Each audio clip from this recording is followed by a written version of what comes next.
सरताज आलम बताते हैं कि उन्होंने अपनी दुकान पर लाखों जानवरों को काट करके बेच दिया। मछली बेची, चिकन बेची, मटन बेची और कई एक ऐसे जानवर होते हैं जो काट कर वह अपनी दुकान पर बेचा करते थे और उसी से अपना घर वालों का पेट पालते थे। लेकिन जब एक दिन उनका बेटा बीमार पड़ा, इस कदर से पड़ा कि वह कहीं पर ठीक नहीं हुआ, किसी डॉक्टर ने ठीक नहीं कर पाया, तो वह नारायण शाकाहारी हरि जी के सत्य के साथ में अपने बेटे को लेकर के जाते हैं।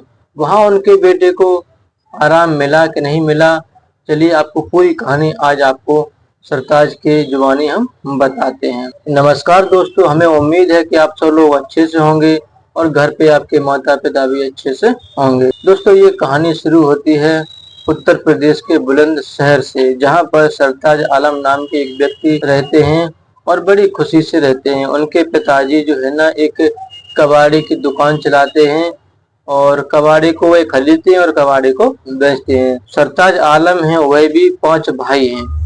तो सभी भाई अपने अपने धंधे में लग जाते हैं। तो सरताज आलम भी सोचने लगते हैं कि अब हम क्या धंधा खोलें जिससे कि अपने परिवार का पेट पाल सकें, क्योंकि पिताजी जो कबाड़ी का काम करते हैं उनका जो पैसा आता है वो सभी लड़कों का हक होता है, सभी लड़के ले लेते हैं, कुछ हम भी ले लेते हैं, लेकिन उससे पेट नहीं पलेगा क्योंकि हमारी भी शादी हो चुकी है और बच्चे भी हैं। तो बड़ा परिवार है, बड़ा परिवार का आज की महंगाई में पेट पालना बहुत बड़ी बात होती है। तो इसी को सोचते हुए एक दिन उन्होंने सोचा कि चलो कुछ धंधा तो मिल नहीं रहा है, चलो मीट की शॉप खोल लेते हैं। तो फिर उन्होंने कुछ पैसा इकट्ठा किया और उस पैसे से एक मीट की दुकान खोल लेती है। शुरुआत में उन्होंने चिकन की दुकान खोली। चिकन को मतलब जो मुर्गी वगैरह होती है, मुर्गा मुर्गी, उनको काट कर बेचा करते थे। तो धीरे धीरे जब पैसा आने लगा, थोड़ा पैसा अच्छा हो गया, तो फिर उन्होंने और जानवरों को भी मतलब बेचना शुरू कर दिया। मछली को बेचना शुरू कर दिया, मटन बेचना शुरू कर दिया और भी कई तरीके के मीट होते हैं उनको बेचना शुरू कर दिया। तो इस तरीके से उनका ये धंधा चलने लगता है। जो शाम को कुछ मीट बच जाता था तो वह घर पे ले आते थे और घर पे खा लेते थे। तो इसी तरीके से उनका ये मतलब रोजगार चल रहा था। एक दिन की बात है कि 2018 की बात है, जो है ना कि उनके यहाँ जो ईद होती है, बकरा ईद, वो मनाई जा रही थी। तो उन्होंने 1 महीना पहले ही एक बकरे को खरीद लिया था। सोचा था कि इस ईद के दिन इस बकरे को काट करके अपनी ईद मनाएंगे, बड़ी खुशी से मनाएंगे। तो 1 महीने से उस बकरे को अच्छी तरीके से पाला, उसे भी बहुत खिलाया पिलाया, खूब अच्छा तंदुरुस्त बना लिया। तो जब ईद के दिन आए तो उसी दिन जो है ना उनके परिवार के सभी लोगों ने शाम के टाइम उस बकरे को लेकर के नहला के अच्छी तरीके से खूब सजा वजा के ले आते हैं काटने के लिए। तो जब जैसे ही काटने के लिए बैठते हैं सरताज आलम, तो उस बकरे की आंखों में देखते हैं कि उसकी आंखों से पानी बह रहा था। दरअसल वह पानी नहीं था, आंसू थे। इस तरीके से वह बकरा रो रहा था मानो कि वह फपक फपक के रो रहा हो और उसके आंखों से आंसू लगातार बह रहे थे। सरताज आलम ये देख रहा था। फिर उसने अपने परिवार वाले के सभी बच्चों को, वाइफ को, सभी को दिखाया कि देखो ये बकरा कैसे रो रहा है, क्या इसे काटना चाहिए। तो जब काफी देर हो गई वह बकरा शांत नहीं हो रहा, लेकिन चुपचाप खड़ा था और भाग भी नहीं रहा था कहीं भी। तो सरताज आलम समझ गए कि जरूर ये मतलब बचना चाहता है, सोच रहा है कि ये मुझे काटे ना, मुझे छोड़ दे, फीलिंग को महसूस कर रहा है। तो फिर परिवार के सभी लोगों ने कहा कि छोड़ दो, ऐसे मत मारो, ये जो है ना अल्लाह से कह देंगे कि ये तो आपका ही बनाया हुआ एक प्यारा सा जानवर है, जब ये इस तरीके से रो रहा है तो हम कैसे काट सकते हैं इसको, क्योंकि आपके बनाए गए रूलों को तो हम तोड़ नहीं सकते हैं। तो फिर मतलब सभी लोगों ने उसे छोड़ दिया, उसे नहीं मारा और घर पर ही फिर उसे पालने लग जाते। धीरे धीरे थोड़ा समय और गुजरा तो एक दिन वह जो है ना सरताज आलम अपने दोस्त के यहाँ अलीगढ़ गया हुआ था। उस दरमियान अलीगढ़ में नारायण शाकाहारी जी का सत्य का साथ भी चल रहा था। तो जो है ना वह पहुंच गया। तो उसका जो दोस्त था वह नारायण शाकाहारी जी के सत्य के साथ में जाता था। तो उसके दोस्त ने कहा कि सरताज आलम चलेगा, चल आज तुझे अपने प्रभु के सत्य के साथ में ले जाते हैं, तुझे भी लगेगा कि हाँ देख कहाँ किस जन्नत में हम आ गए। उसने बताया कि मैं भी पहले बहुत मीट खाता था और अपनी दुकान पर बेचा करता था, लेकिन जब से प्रभु के सत्य के साथ में गया मेरी मनोकामनाएं पूरी हो गई, तो फिर मैंने वो सब कुछ छोड़ दिया।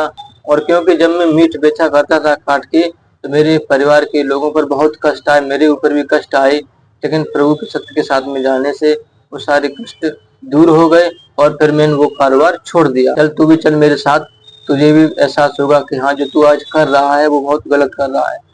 तो सरताज आलम ने सोचा चलो आज इसके यहाँ तो आई हैं, आज देख आते हैं कि ऐसे कौन से बाबा हैं, कौन से ऐसे धरती पर पैदा हो गए ऐसे बाबा जो लोगों के दुखों को दूर कर देते हैं। चलो देखते हैं आज। तो फिर सरताज आलम भी उन्हीं के साथ में चले जाते हैं, सत्य के साथ में। तो जब सत्य के साथ में पहुंच जाते हैं तो सरताज आलम देखते हैं कि इतनी भीड़, यानी लाखों की भीड़ को देखकर वह एकदम चौंक जाते हैं कि जरूर इन बाबा में कुछ न कुछ बात है, तभी इतनी भीड़ हो रही है, वरना इतने लोग क्यों अपना टाइम बर्बाद करके आएंगे, अपना पैसा खर्च करके आएंगे। जरूर कुछ न कुछ इन लोगों को फायदा हो रहा होगा। तो आए प्रभु को उसने गौर से देखा कि सफेद कपड़ा पहने और एकदम चेहरे से खिलखिला रहे हैं और एकदम खुशी सी झलक रही है। ये सब देखकर वह चकाचौंध हो गए और प्रभु के फिर वचनों को सुना। प्रभु के वचनों को सुना तो उनको एहसास हुआ कि हाँ, इस जीवन में कहीं न कहीं हम कुछ गलत कर रहे हैं, क्योंकि इस जीवन में हम जैसा करेंगे वैसा भोगेंगे भी। प्रकृति का ये नियम है कि यदि आप किसी के साथ बुरा करोगे तो एक दिन आपके साथ भी बुरा होगा। तो ये सरताज आलम सारी बातें समझ गया, लेकिन उसने इम्प्लीमेंट कभी नहीं किया इन बातों को अपने ऊपर। सत्य का साथ सुन करके अपने घर में आ जाता है और वैसे ही फिर से दुकान में जाने लगता है, उसके ऊपर कोई असर नहीं होता है। कुछ दिनों बाद जब एक दिन वह शाम को खाना पीना खा करके सो जाता है तो उसे सपना आता है कि सपने में देखता है अपनी दुकान पर अपने बड़े बेटे को ही काट करके बेच रहा है। ये भयानक सपना देखकर वह एकदम जाग जाता है और सोचने लगता है कि ये मैंने क्या देख लिया। और सुबह जब हुई तो फिर वह सपना बिल्कुल भूल जाता है, थोड़ा थोड़ा उसे याद रहा लेकिन भूल जाता है। दुकान पे जाता है, वही काम करने लग जाता है। कुछ दिन और बीतते तो फिर वह सपना देखता है कि अपने अब छोटे बेटे को दुकान पर ही काट करके बेच रहा है। फिर सुबह जाग गया है, सोचने लगता है कि एक बार मैंने सपना देखा था कि अपने बड़े बेटे को काट कर बेच रहा हूँ, आज छोटे बेटे को बेच रहा हूँ, ये आखिरकार मेरे साथ ही हो क्या रहा है। सुबह हुई लेकिन फिर से वह सपना भूल जाता है, मतलब थोड़ा थोड़ा याद रहे। फिर से वह उसी काम में लग जाता है लेकिन फिर से कोई उस पर प्रभाव नहीं पड़ता है। धीरे धीरे कुछ और समय गुजरा।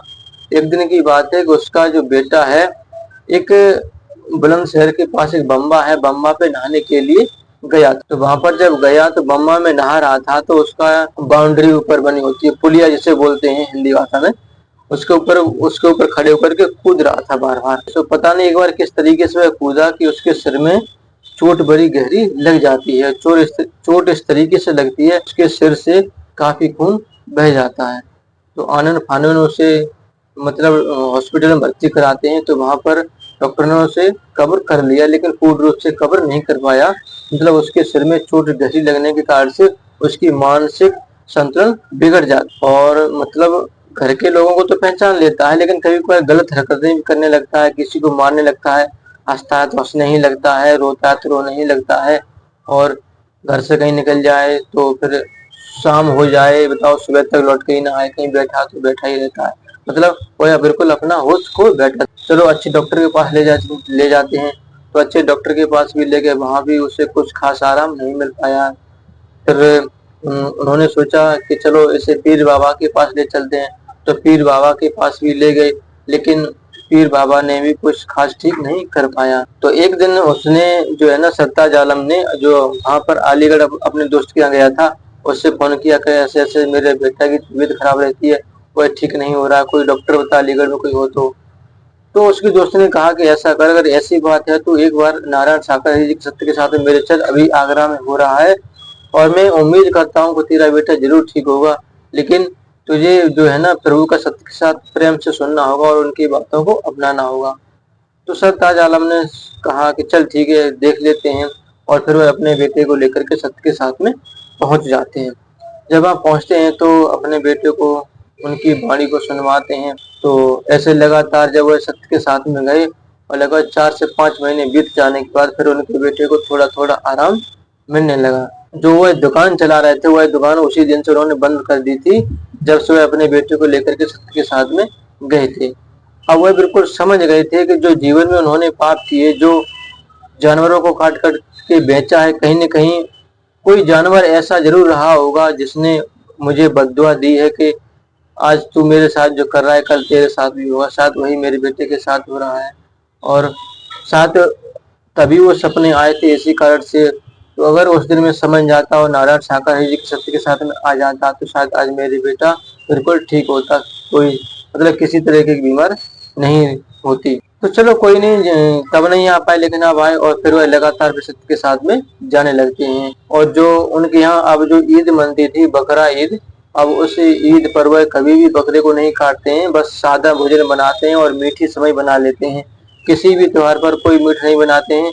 घर के सभी लोग प्योर शुद्ध शाकाहारी हो जाते हैं और सत्य के साथ में सभी लोग जाने लगते हैं और उन सब का जीवन बिल्कुल सुखमय व्यतीत होने लगा। तो ये कहानी थी सरताज आलम की। दोस्तों हमें उम्मीद है कि ये आपकी जरूर आपको पसंद आई होगी। यदि आपको ये वीडियो पसंद आई हो तो प्लीज वीडियो को लाइक करें और यदि आप चैनल पर पहली बार आए तो चैनल को सब्सक्राइब जरूर करें। आप भी ऐसी कोई कहानी जानती हो तो जरूर हमें कमेंट बॉक्स में बताएं, उस कहानी को जरूर हम लेकर के आएंगे। धन्यवाद।